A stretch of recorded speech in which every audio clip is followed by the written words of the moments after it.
Amém, queridos. Vamos sentar? Queria chamar o nosso irmão Henrique, que vai ministrar a devocional dessa manhã.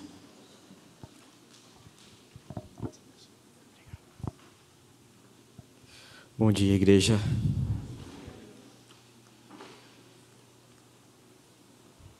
Essa manhã eu queria refletir e peço para que você se lembre de alguma circunstância dessa semana que você foi chamado para obedecer a Deus. Olhando para os desafios que você tem, decisões que você tem que tomar, pensamentos, seja na família, na escola, nos relacionamentos, no trabalho.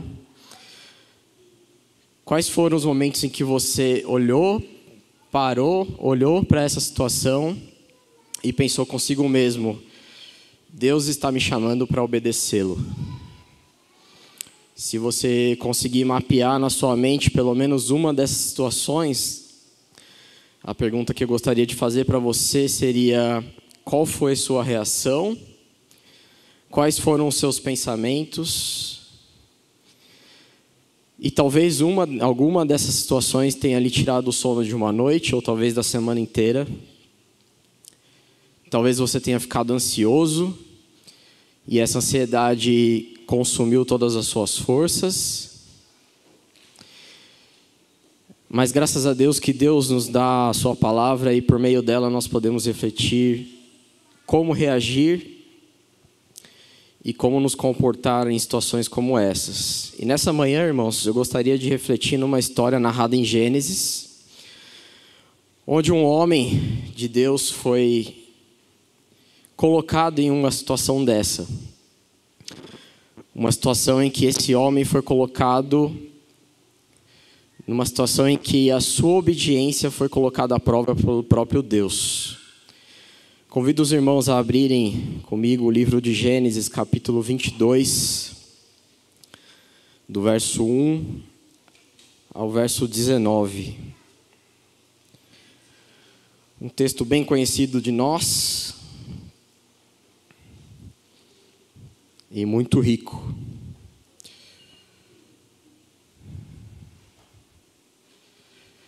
Vamos ler? Eu vou acompanhar ali, que a minha versão é diferente. Diz assim a palavra de Deus: depois dessas coisas, pôs Deus Abraão à prova e lhe disse: Abraão. E este lhe respondeu: eis-me aqui. Acrescentou Deus: toma teu filho, teu único filho Isaque, a quem amas, e vai-te à terra de Moriá. Oferece-o ali em holocausto sobre um dos montes que eu te mostrarei. Levantou-se, pois, Abraão de madrugada, e tendo preparado o seu jumento, tomou consigo dois dos seus servos e a Isaque seu filho. Rachou a lenha para o holocausto e foi para o lugar que Deus lhe havia indicado. Ao terceiro dia, erguendo Abraão os olhos, viu o lugar de longe. Então disse a seus servos: esperai aqui com o jumento, eu e o rapaz iremos até lá, e havendo adorado, voltaremos para junto de vós. Tomou Abraão a lenha do holocausto e a colocou sobre Isaque seu filho. Ele, porém, levava nas mãos o fogo e o cutelo. Assim caminhavam ambos juntos. Quando Isaque disse a Abraão, seu pai: meu pai. Respondeu Abraão: eis-me aqui, meu filho. Perguntou-lhe Isaque: eis o fogo e a lenha, mas aonde está o cordeiro para o holocausto? Respondeu Abraão: Deus provará para si, meu filho, o cordeiro para o holocausto. E seguiam ambos juntos. Chegaram ao lugar que Deus lhe havia designado, e ali edificou Abraão um altar sobre ele e dispôs a lenha. Amarrou Isaque, seu filho, e o deitou no altar em cima da lenha. E estendendo a mão, tomou o cutelo para imolar o filho. Mas do céu lhe bradou o anjo do Senhor: Abraão, Abraão. E ele respondeu: eis-me aqui. Então lhe disse: não estendas a mão sobre o rapaz e nada lhe faças, pois agora sei que temes a Deus, porquanto não me negaste o filho, o teu único filho.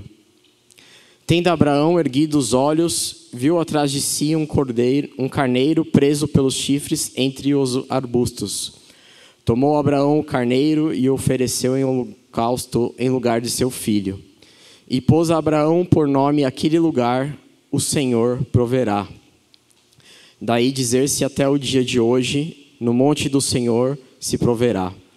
Então do céu bradou pela segunda vez o anjo do Senhor a Abraão e disse: Jurei por mim mesmo, diz o Senhor, porquanto fizeste isto, e não me negaste o teu único filho, que deveras te abençoarei, e certamente multiplicarei a tua descendência como as estrelas do céu, e como a areia na praia do mar.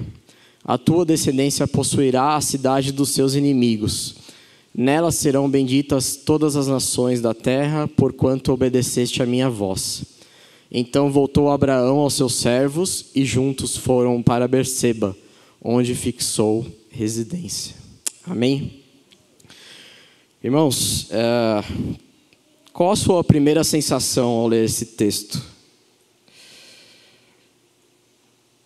Talvez a sua sensação seja algo do tipo: como assim sacrificar o filho, né? Ou talvez algum tipo de questionamento: que Deus é esse que está pedindo para um pai matar o próprio filho? E a verdade é que não tem como ficar inerte perante esse texto. Seja qual for a nossa sensação ao ler estes versículos, esse texto mexe com o mais íntimo dos nossos sentimentos. E alguns detalhes deste texto deixam essa história ainda mais perplexa e uma situação ainda mais aflita. Afinal, a gente está diante de uma história de um pai a caminho de algum lugar para sacrificar o próprio filho.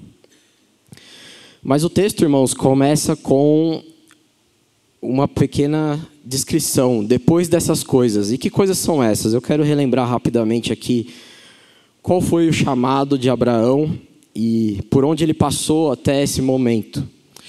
As promessas que Deus fez a Abraão foram: de ti farei uma grande nação, te abençoarei, engrandecerei o seu nome, te darei uma terra, a sua descendência será como o pó da terra. E uma conversa numa noite bem estrelada, Deus chamou Abraão para fora e disse que a posteridade dele seria como as estrelas do céu. Essas foram as promessas que Deus fez para Abraão.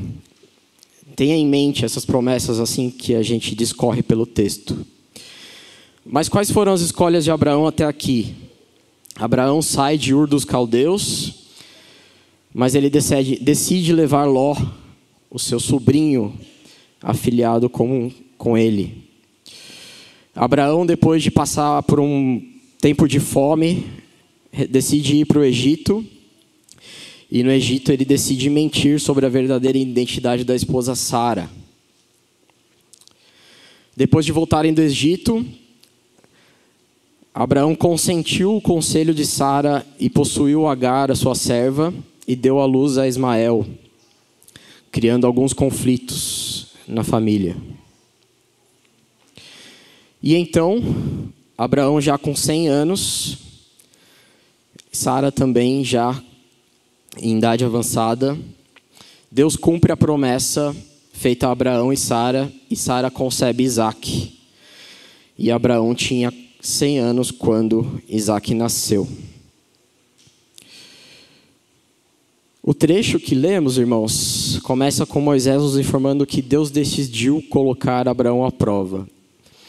E a primeira pergunta que surge é: Deus precisava colocar Abraão à prova?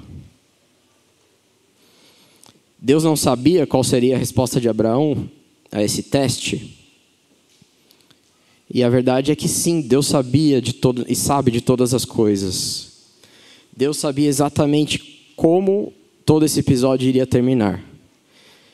E a questão aqui, irmãos, não é a necessidade de Deus em colocar Abraão à prova ou não. Deus não precisava dessa prova, mas Abraão sim. E a verdade, meus irmãos, é que as provas na vida do crente tem como finalidade manifestar o verdadeiro estado do nosso coração. E é exatamente isso que Deus quer mostrar nessa passagem. Deus quer tornar claro, evidente e público qual era o real estado do coração de Abraão. Abraão obedeceria a Deus mesmo naquelas coisas que ele não entendia ou não compreendia? Abraão estaria disposto a levar todas as exigências de Deus até as últimas consequências? Onde o coração de Abraão estava e qual era o verdadeiro estado dele? E o texto continua. E como era de costume, Abraão e Deus estabelecem um diálogo direto. E Deus começa dizendo: Abraão. E Abraão responde prontamente: estou aqui. Nos parece claro, irmãos, que neste ponto da história, Abraão e Deus podiam estabelecer um diálogo franco e direto sobre tudo. Não existem dificuldades ou empecilhos de entendimento. E isso vai ser muito importante para o que vem em seguida. A prova que Deus daria a Abraão exigiria de Abraão uma compreensão clara e direta. É possível também notar, irmãos, que Deus é um Deus pessoal. Deus trata as nossas questões pessoalmente.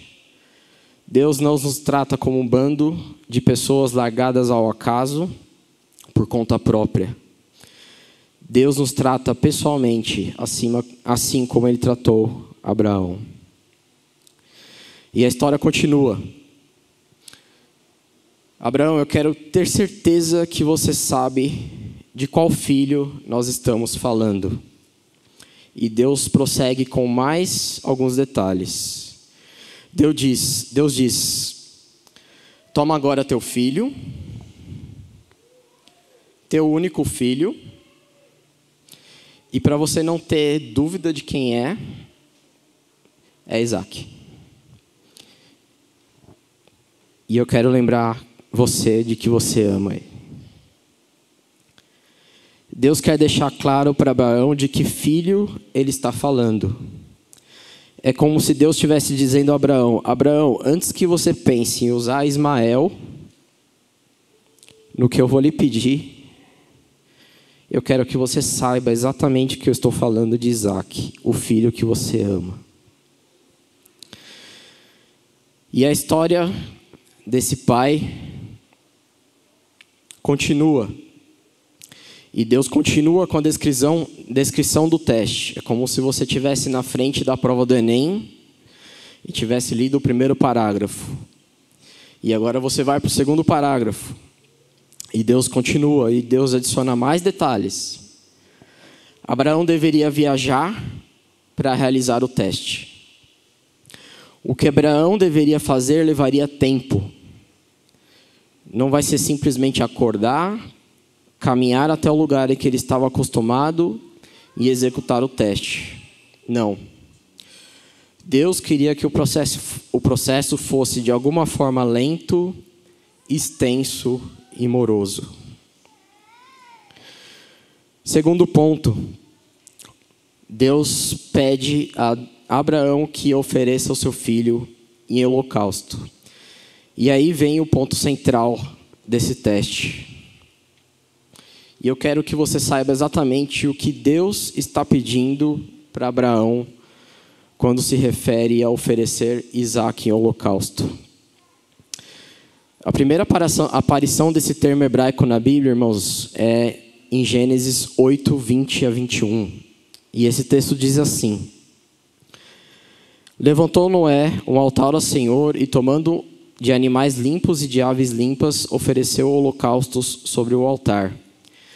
E o Senhor aspirou o suave cheiro e disse consigo mesmo: não tornarei a amaldiçoar a terra por causa do homem, porque é mau o desígnio íntimo do homem desde a mocidade, nem a tornarei a ferir todo homem vivente como fiz. A pergunta que nós fazemos para esse texto é: Deus, o Senhor, aspirou o quê? O cheiro.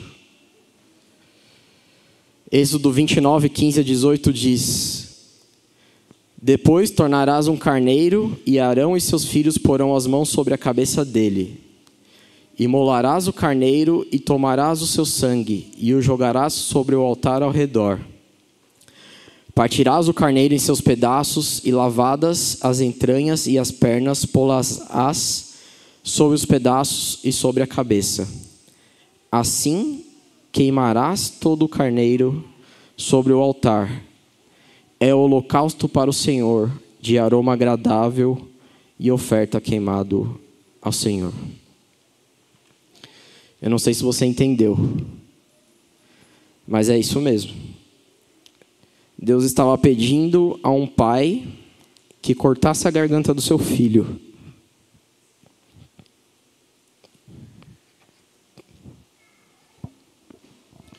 Deixasse o sangue escorrer e depois o queimasse.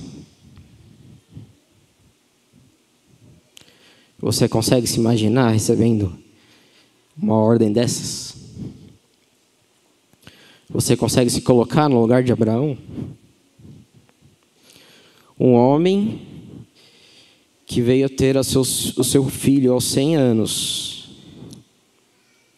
E após anos e anos tentando compreender as promessas de Deus para a vida dele, finalmente, quando Deus lhe abençoa de forma milagrosa, concedendo a ele um filho em idade avançada, esse mesmo Deus vira para Abraão e diz: eu quero que você pegue o seu filho amado, o da promessa, o mate e depois o queime. Mas o texto não para por aí. Um terceiro detalhe que Deus acrescenta: um dos montes que eu te mostrarei. E o pedido ganha mais um detalhe incerto. O lugar exalto do holocausto eu vou lhe mostrar depois. Deus quer adicionar mais uma pitada de incerteza no coração de Abraão. Abraão levanta cedo. Alguns comentaristas vão dizer que esse fato mostra a disposição de Abraão em cumprir o teste. De fato, nós vamos compreender que sim, Abraão estava disposto a cumprir o teste até o final. Mas a pergunta que ficou na minha cabeça foi: Abraão conseguiu dormir nessa noite? É possível alguém deitar a cabeça no travesseiro, fechar os olhos e simplesmente dormir? Abraão então prepara tudo o que era necessário, prepara o jumento, toma os dois de seus servos, acorda Isaque, corta a lenha para o holocausto e parte. E eles caminharam 3 dias até o lugar. 3 dias angustiantes para um pai prestes a sacrificar o próprio filho. Abraão então chega ao monte, pede para que os seus servos o aguardem, provavelmente ao pé do monte, descarrega a lenha do jumento, amarra a lenha em Isaque, pega o fogo e a faca e partiu para os últimos minutos daquela angustiante jornada. Você consegue perceber o quão angustiante está sendo esse processo? Irmãos, a palavra de Deus é tão rica que é possível perceber a tensão presente naquela caminhada entre pai e filho. Provavelmente eles caminharam alguns metros em silêncio, até que vem o questionamento de Isaque. E você que é pai sabe o que eu vou dizer agora. Você sabe exatamente quando o seu filho tem uma pergunta sincera. E é exatamente esse o caso de Isaque. Crianças e suas perguntas teológicas. Qual pai ou mãe já não ouviu perguntas teológicas sinceras de seu filho? E Isaac não foi exceção. Isaac havia sido educado, ouvindo e aprendendo com seu pai. Para um holocausto acontecer, alguns elementos são necessários: o fogo, a lenha e o cordeiro. E Isaac olhou para a situação e perguntou: o fogo e a lenha nós temos, mas cadê o cordeiro? É a típica pergunta sincera de uma criança. Agora imagine-se no lugar de Abraão, ouvindo aquela pergunta de seu filho amado, aquela sensação de um objeto perfurando o seu coração, aquele gosto amargo na boca. Abraão então responde: Deus mesmo proverá o cordeiro para o holocausto. E, irmãos, seja qual for o entendimento da resposta de Abraão, é possível observar duas coisas. Primeira, Abraão encontrou uma resposta sábia, que ao mesmo tempo não era uma mentira, e também que poupava Isaac da verdade. Segundo, não é possível saber se Abraão considerava a possibilidade de Deus salvar o seu filho provendo um animal no seu lugar. Mas o coração de Abraão estava revelado. Chega então a consumação do ato. Abraão edifica o altar, como de costume, arruma a lenha, amarra Isaac, o coloca em cima do altar, sobre a lenha. E se a história terminasse aqui, irmãos, parece mesmo que Abraão vai até as últimas consequências. E é exatamente isso que acontece. Abraão estendeu a mão, pegou a faca para cortar o pescoço do seu filho Isaac. E aí vem a provisão de Deus, que impede Abraão de prosseguir e prover o cordeiro no lugar de Isaac. Irmãos, pela misericórdia de Deus, Deus não irá pedir para nós oferecer um filho em holocausto. Porém, esse episódio é tão cheio de lições, e eu queria destacar alguma delas para hoje. Eu quero destacar algumas aplicações práticas, o que isso pode significar para nós hoje. A primeira lição é: Deus testa e prova o seu povo, com relação à sua fé, obediência e submissão. Esteja preparado para obedecer a Deus, independentemente da fase da sua vida. Abraão foi colocado na maior prova de sua vida já com mais de 100 anos.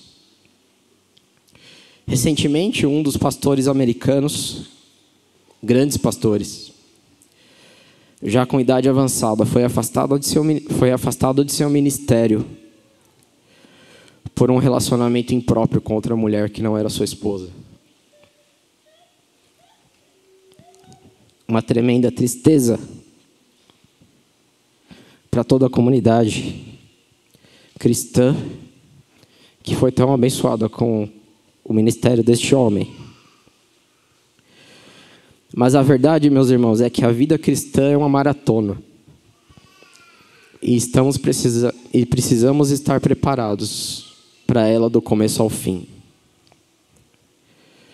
Segunda lição: a obediência que agrada a Deus provém da fé e do profundo amor a Deus. Abraão provou que a sua obediência era fruto de um coração profundamente entregue e temente a Deus. Meus irmãos, ninguém seria capaz de obedecer a Deus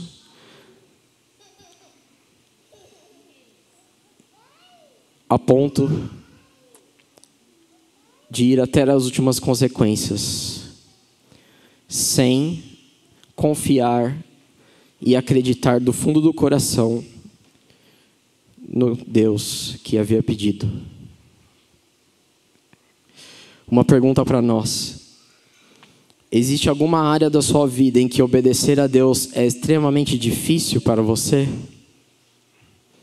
É exatamente nessa área que Deus quer que o seu coração seja revelado. Terceira lição: obedecer a Deus exige de nós sacrifícios terrenos e abnegação da nossa vontade. Nossos planos e vontades, meus irmãos, devem estar submetidos à obediência à palavra de Deus e à sua vontade revelada. Podemos e devemos fazer planos, mas eles devem estar sujeitos à vontade de Deus. Uma pergunta para nós refletirmos: Deus tem colocado obstáculos aos seus planos? Tem algo que você planeja há anos que não consegue executar? Pergunte-se se as suas vontades não estão em desacordo com o que Deus revela. Quarto, a obediência que agrada a Deus não considera os possíveis resultados adversos. Na história da sua vida, eu tenho certeza que houveram diversas oportunidades para obedecer a Deus e que estas, por sua vez, lhe trariam resultados terrenos adversos. Ser honesto em uma transação financeira, dizer não a um patrão que lhe pede para agir contra a ética bíblica,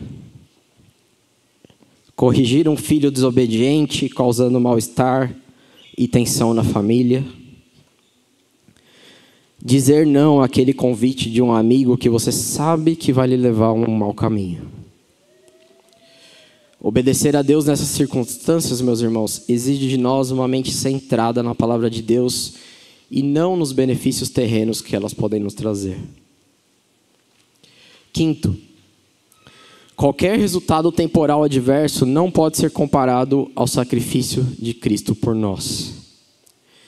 E a verdade, meus irmãos, é que Deus decidiu poupar Isaac, mas Deus não decidiu poupar Jesus. A resposta para a pergunta, que Deus é esse que está pedindo para um pai matar o próprio filho? Esse é o Deus misericordioso, que não poupou o próprio filho. A verdade é que eu e você, Isaac e Abraão, não merecíamos nem viver.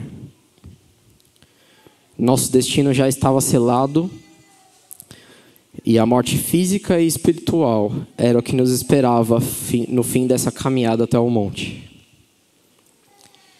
Essa é a verdade que não é pregada na maior parte das nossas igrejas. Nós não merecemos estar vivos. Cada respirar é pura graça e misericórdia de Deus, que proveu o Cordeiro definitivo no nosso lugar para que pudéssemos ter vida. Sexto e último, qualquer resultado temporal adverso não pode ser comparado a uma eternidade longe da presença de Deus. A conclusão de Abraão para esse teste foi que ele considerou que Deus era poderoso o suficiente para ressuscitar Isaac dos mortos. Nosso Deus é um Deus que ressuscita mortos.